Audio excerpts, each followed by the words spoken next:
امیر المومنین کا لشکر جب صفین میں پہنچا، کریں میں آپ کو امام حسن کا حملہ سناؤں۔ آپ سنتے ہیں منبر سے عباس کا حملہ، علی کا حملہ، خیبر، خندق، حنین، بدر، احد، آج حسن کا حملہ سناؤں۔ اکیلے بولا حسن، فرات کے کنارے میں پہنچ گیا۔ مورخ کہتا ہے کہ آج حسن کے لڑنے کا انداز یہ تھا کہ علی کو پتا چل گیا کہ حسن چلے گئے۔ امیر المومنین اپنے بیٹوں کے ساتھ یوں اپنی پیشانی پہ ہاتھ رکھے اپنے حسن کی جنگ دکھ رہے تھے۔ کتابیں کہتی ہیں یوں فرات کا کنارہ ہزاروں کے لشکر نے قبضے پہ لیا ہوا تھا۔ مولا امام حسن مجتبیٰ چہرے پہ نقاب لے کے گئے اور چہرے پہ نقاب لے کے جو ہی فرات کے کنارے میں پہنچے، کتاب کہتی ہے کہ امام حسن نے اپنی تلوار کو کلائی کے ساتھ گھمایا نہیں، حسن نے اپنی تلوار کو ایسے رکھا جیسے صراط مستقیم ہوتی ہے، اور حسن فرات کے کنارے گھوڑا دوڑاتے جا رہے تھے، سر گرتے جا رہے تھے، گھوڑا چلتا جا رہا تھا، سر گرتے جا رہے تھے۔ جب متعدد سر گر چکے تو سامنے سے عمر بن عاص نے کہا رک جاؤ، اس سے جنگ نہ کرنا، یہ علی آ گیا ہے، یہ علی کا کوئی بھیجا آ گیا ہے، یہ علی آ گیا۔ یہ میرے وہ امام ہیں جن کے لیے مورخ نے آج تک میری قوم کے بچوں کو بھی اس غلط فہمی میں مبتلا رکھا کہ میرے مولا صلح پسند تھے، امن پسند تھے، امت میں اختلاف نہیں چاہتے تھے۔ میں اپنی ہر مجلس میں کہتا ہوں کہ امام حسن نے صلح کی نہیں، امام حسن سے صلح کی گئی تھی، اور امام حسین نے جنگ نہیں کی تھی، امام حسین سے جنگ کی۔ اہل بیت یہ رسول کی اہل بیت، اور اس مولا کے لیے رسالت باب کی حدیث معتبر اسناد کے ساتھ قبلہ آصف ملیتی صاحب میری خوش قسمتی تشریف فرما ہے، اور میری پاکستان کی ایک معروف عزادار خاندان کے چشم و چراغ میری مراد آغا صاحب شیر شاہ کے فرزند ارجمند محفل میں تشریف فرما ہے۔ ان دو ہستیوں کی موجودگی میں لفظ کہہ رہا ہوں، معتبر اسناد کے ساتھ یہ حدیث نقل ہوئی کہ رسول نے فرمایا حسن منی، حسین و منی والی حدیث تو آپ نے اکثر سنی ہے، حسن و منی وانا من الحسن، حسن مجھ سے ہے اور میں حسن سے ہوں۔ عربی زبان کا قبلہ تشریف فرمائے ایک قاعدہ اور کلیہ ہے کہ جب ہم کسی بھی زبان میں، اردو میں، فارسی میں یا انگلش میں، ہم کسی چیز کو مثلا میں یہ کہنا چاہوں نا یہ میری کتاب ہے، تو مجھے اس کتاب کو اپنی کہنے کے لیے میرا علیحدہ کہنا پڑے گا، کتاب میری کتاب۔ اگر اس کو فارسی میں کہیں گے تو کتاب من، انگلش میں کہیں گے تو مائی بک۔ لیکن جب عربی میں کہا جاتا ہے تو عربی میں علیحدہ لفظ نہیں ہوتا، عربی میں جو لفظ ہے، جو چیز کا نام ہے، اس کے آگے ہی یہ کا اضافہ کر دیا جاتا ہے، تو اس سے یہ یا نسبتی کہلاتی ہے۔ اس کی وجہ سے اب رسول من سے ہوتا ہے، من کا مطلب سے، رسول کہتے ہیں منی مجھ سے۔ اہل بیت کا رسول سے جو رشتہ ہے وہ من والا ہے، باقی رسول کے جتنے رشتے ہیں اصحاب کرام ہیں، ازواج مطہرات ہیں یا امت ہے، ان کا رشتہ جو رسول سے من والا نہیں۔ زوجہ رسول کے ساتھ عقد میں آتی ہے تو صاحب عزت بنتی ہے، امتی کلمہ پڑھتا ہے تو رسول کا امتی بنتا ہے، صحابی صحبت میں بیٹھتا ہے تو رسول کا صحابی بنتا ہے۔ ان کا جو رسول کے ساتھ رشتہ جڑا ہوا ہے وہ کے ساتھ جڑا ہوا ہے۔ اگر رسول کسی کو محفل سے اٹھا دیں وہ محفل سے نہیں جاتا، وہ صحابی کے درجے سے چلا جاتا ہے، کیونکہ صحابی تھا شرف صحبت کی وجہ سے۔ شرف ہی نہیں رہا تو پھر اعزاز کیسا؟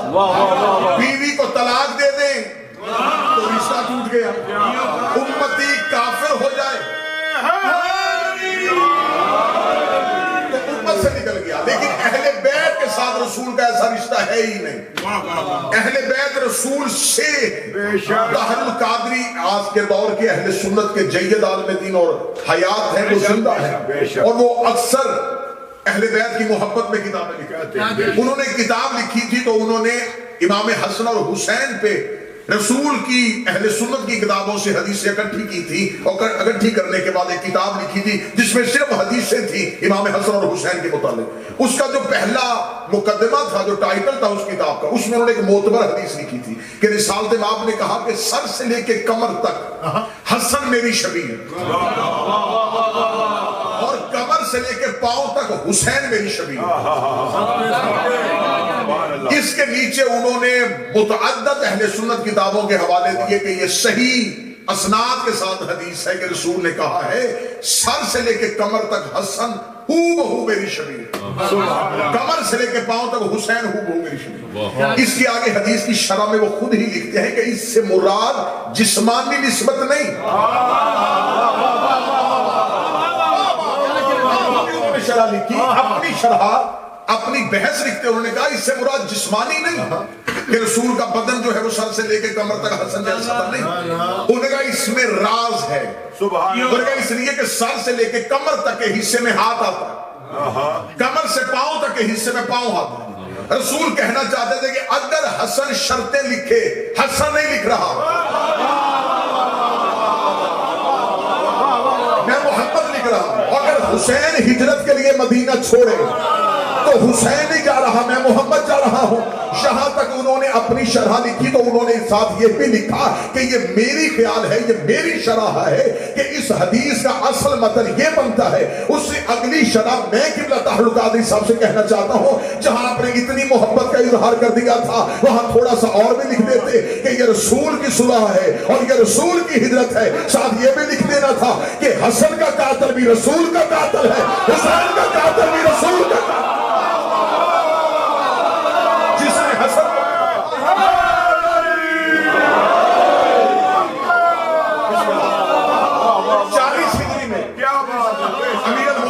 شہادت ہوتی اور 40 ہجری میں شہادت اور وصیت امیر المومنین جو تھی مولا نے ایک تو وصیت اپنی اولاد ساری کو کی اور ایک وصیت صرف مولا حسن اور حسین نے.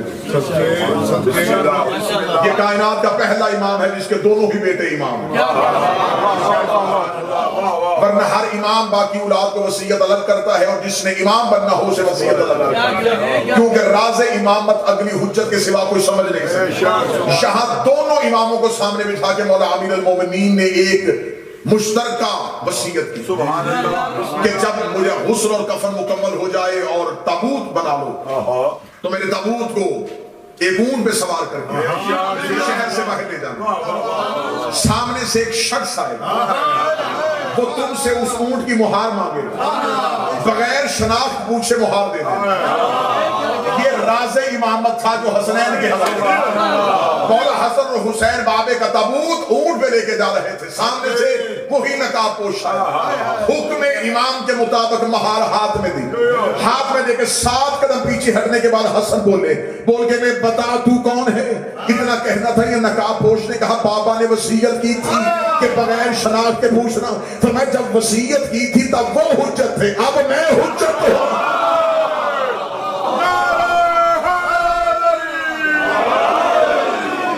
اس وقت کا امام ہے.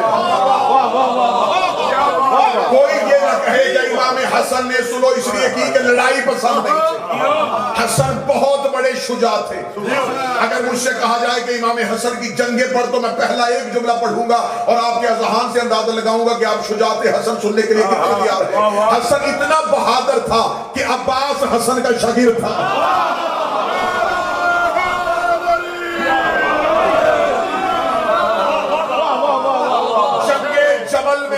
امیر المومنین نے اپنے بیٹوں کو وصیت کی تھی اور مورخ نے جیسے جنگ جمل کی پہلی صبح لکھی ہے، میرا دل چاہتا ہے کہ میں اسی انداز سے آپ کو جنگ جمل کی پہلی صبح سناؤں. وہ کہتا جنگ جمل کی پہلی صبح یہ تھی کہ سفیدی سحر طلوع ہو چکی تھی اور سورج بادلوں کی آغوش سے سر اٹھانا چاہ رہا تھا اور علی نے مسلح سے سر کو اٹھایا. علی نے اپنے خیمے کا پردہ اٹھایا، پردہ اٹھا کے علی نے ٹیلے پہ کھڑے ہو کے میدان جمل کا اندازہ لگایا. جمل کا اندازہ لگا کہ علی نے دیکھا کہ میدان میں ایک اونٹ کھڑا ہے اور ارد گرد 30,000 کا لشکر ہے. امیر المومنین نے اپنے خیمے کا پردہ اٹھانے کے بعد کہا مجھے اندیشہ ہے جیسے موسیٰ کے جانے کے بعد سامری کے بچڑے کی پوجا ہوئی تھی اس اونٹ کی پوجا ہونی شروع ہو جائے گی. یہ کہہ کے علی اپنے گھوڑے کی سیر پہ آئے. اگلا منظر بڑا خوبصورت لکھا ہے. اس کا جیسے ہی علی اپنے خیمے سے گھوڑے کی سیر پہ سوار ہوئے تو علی کے ادھر 11 بیٹے عباس ابن عبد المطلب کے چل رہے تھے، ادھر 10 بیٹے عقیل کے چل رہے تھے،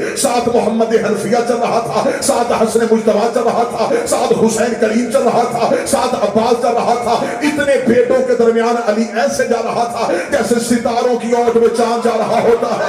امیر المومنین جاتے ہوئے محمد حنفیہ کی طرف دے کے کہا, اور نہج البلاغہ میں علی کا یہ جملہ درج ہے. امیر المومنین نے فرمایا محمد اپنے اوپر والے دانتوں کو اپنے نیچے والے دانتوں پہ جما لے, اور 30,000 کے لشکر میں پہلے بندے کی طرف نہ دیکھنا, آخری سب میں کھڑے ہوئے آخری بندے کی طرف دیکھ, اور ان پہ جا کے ایسے حملہ کر کہ اپنے رکابوں میں پاؤں کو زور کے ساتھ ہمیں رکھنا. اتنا کہنا تھا. محمد حنفیہ نے حکم علی کے ساتھ اپنے گھوڑے کو دوڑایا, سامنے سے 80 تیر اندازوں نے تیروں کو چھوڑ دیا. محمد حنفیہ نے اپنے سر کو نیچے کیا, تیروں کو سر سے اوپر گزارا, پھر اپنے سر کو سیدھا کیا, پھر گھوڑے کو دوڑایا, سامنے سے پھر تیروں کی بارش آئی. محمد نے پھر گھوڑا روکا, پھر تیر اوپر سے گزر گئے, پھر تیسرا مقام آیا, پھر تیروں کی بارش آئی. تیسری جگہ پہ محمد کا رکنا تھا. یہ قریب سے بجلی کی سی تیزی سے ایک گھوڑے سوار ایسے نکلا جو صفوں کو چیرتا ہوا آخری سب والے بندے کی گردن میں پہنچ گیا. محمد نے پوچھا یہ کون گیا ہے؟ نال کیسٹر کی آواز آئی, حسن میدان میں چلا گیا ہے, حسن میدان میں چلا گیا ہے.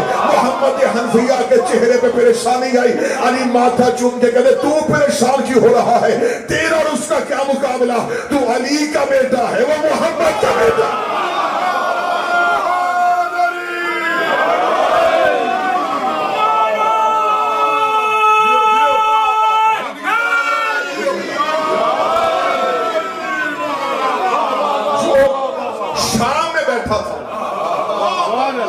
وہ امام حسن کو لڑتا دیکھ چکا تھا. اس نے کاغذ قلم محبت میں نہیں بھیجا, اسے خبر تھی حسن میدان میں آ گیا. ہزاروں پہ اکیلا حسن. سفین یہ لڑنے آیا تھا, یہ جو صلح کی شرطیں لکھوا رہا تھا یہی سفین لڑنے آیا.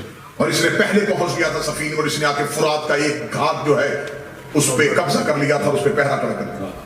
امیر المومنین کا لشکر جب سفین میں پہنچا تو سپاہیوں نے آ کے کہا کہ مولا سفین کے گھاٹ پہ قبضہ ہو چکا ہے.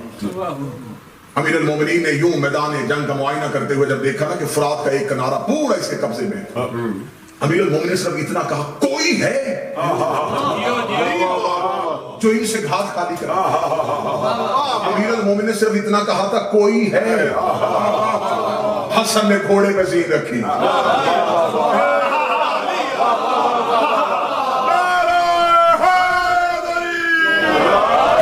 صحیح نہ بات کرے, میں آپ کو امام حسن کا حملہ سناؤں. آپ سنتے ہیں منبر سے عباس کا حملہ, علی کا حملہ, خیبر, خندق, حنین, بدر, احد. آج حسن کا حملہ سناؤں. اکیلے بولا حسن فرات کے کنارے میں پہنچ گیا. مورخ کہتا ہے کہ آج حسن کے لڑنے کا انداز یہ تھا کہ علی کو پتا چل گیا کہ حسن چلے گئے. امیر المومنین اپنے بیٹوں کے ساتھ یوں اپنی پیشانی پہ ہاتھ رکھ کے اپنے حسن کی جنگ دیکھ رہے تھے. کتابیں کہتی ہیں یوں فرات کا کنارہ ہزاروں کے لشکر نے قبضے پہ لیا ہوا تھا. مولا امام حسن مجتبیٰ چہرے پہ نقاب لے کے گئے, چہرے پہ نقاب لے کے جو ہی فرات کے کنارے پہ پہنچے, کتاب کہتی ہے کہ امام حسن نے اپنی تلوار کو کلائی کے ساتھ گھمایا نہیں. حسن نے اپنی تلوار کو ایسے رکھا جیسے صراط مستقیم ہوتی ہے, اور حسن فرات کے کنارے گھوڑا دوڑاتے جا رہے تھے, سر گرتے جا رہے تھے. گھوڑا چلتا جا رہا تھا, سر گرتے جا رہے تھے. جب متعدد سر گر چکے تو سامنے سے عمر بن عاص نے کہا رک جاؤ, اس سے جنگ نہ کرنا. یہ علی آ گیا ہے, یہ علی کا کوئی بیٹا آ گیا ہے, یہ علی آ گیا ہے, یہ علی کا کوئی بیٹا آ گیا ہے. ادھر علی کے لشکر میں خبر پہنچ گئی کہ حسن چلے گئے ہیں. کتابیں کہتی ہیں مال کے اشتر نے گھوڑے پہ زین نہیں رکھی, ننگے گھوڑے کی پشت پہ مالک بھاگ کے سوار ہوا اور اپنے گھوڑے کو دوڑایا, اور مولا حسن کے قدموں پہ ہاتھ رکھا. مالک نوکروں کے ہوتے ہوئے آپ کیوں آ گئے؟ مولا نے فرمایا بابا نے کہا تھا کوئی ہے, اور حسن نہیں چاہتا بابا حسرت کرے اور حسن پوری نہ کرے.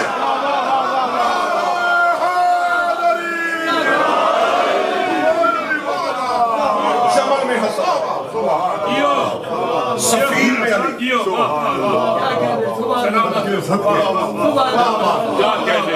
شام والا تخت پہ بیٹھا ہوا حسن. اس نے کاغذ قلم بھیجا کہ شرطیں آپ لکھیں. جنگ تو یہی میں مولا جیت گئے. کاغذ قلم اس گھر سے آیا ہے جنہوں نے محمد کو نہیں دیا تھا.